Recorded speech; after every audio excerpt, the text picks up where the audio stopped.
এই রমজান মাসে আজ সন্ধ্যাবেলায় ইফতারিতে খাওয়ার জন্য বানাবো চাউমিন। জানি যে তেলের খাবার খাওয়াটা ঠিক না, কিন্তু অনেক ইচ্ছা করলো আর আমি আমার ইচ্ছাটাকে সবসময় সম্মান দিই। তার জন্য তাড়াতাড়ি করে দুটো চাউমিন সিদ্ধ করে সুন্দর করে ঠান্ডা পানিতে ধুয়ে নিলাম। তারপরে চাউমিনে দেওয়ার জন্য পেঁয়াজ, আলু, লঙ্কা, গাজর সুন্দরভাবে কেটে নেওয়ার পর ভাবছি, ও বাড়িতে তো মটরশুঁটি নেই, সেই জন্য তাড়াতাড়ি করে বাজারে গিয়ে আবার মটরশুঁটি আর 1 প্যাকেট চাউমিন মশলা কিনে আনলাম।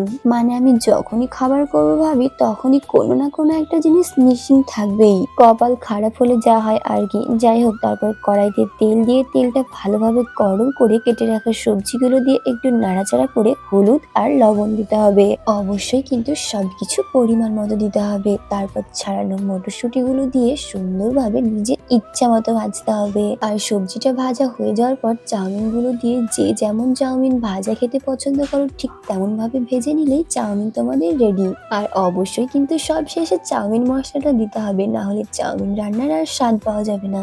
আমি নিজেকে ধন্য মনে করি, সংসারের যে কোনো কাজ থেকে শুরু করে রান্না বান্না মোটামুটি সবকিছুই আমি পারি, শুধু রুটি বানানো বাদে। রুটি বানানো আমি ইচ্ছা করে শিখিনি, সবই যদি আমার মায়ের কাছ থেকে শিখে যাই তাহলে শাশুড়ি মায়ের কাছ থেকে গিয়ে কি শিখবো। যাই হোক, এই যে আমার অনেক খাটাখাটনি করার পর চাউমিন রেডি। স্মেলটা অনেক সুন্দর বেরিয়েছে মাশাআল্লাহ, কিন্তু স্বাদ কেমন হবে জানি না। আমি যেহেতু রোজা আছি, টেস্ট করে আর দেখতে পাইনি, কি জানি কেমন যে হবে খেতে আল্লাহই জানে। তো আজকের মতো টাটা, সবাই ভালো থাকবে, আল্লাহ হাফেজ।